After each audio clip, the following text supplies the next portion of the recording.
मुलांना शिकवायचं आणि घरी जायचं. एक नृत्य म्हणून माझी आवड होती, बस तेवढंच करायचं.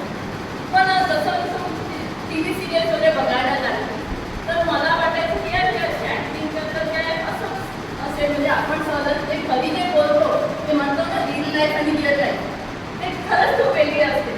आणि मी जेव्हा बघितलं तर नाही ठीक आहे असं आपण म्हणू शकतो घरी वगैरे, पण जेव्हा सरांनी कार्यशाळा घेतली, वर्कशॉप घेतलं, त्याच्यानंतर कळलं की नाही की किती कठीण आहे ॲक्टिंग करणं खरं वाटलं तर. म्हणजे जसं त्यांनी सांगितलं की ते गोष्ट म्हणजे कॉन्फिडन्स माझा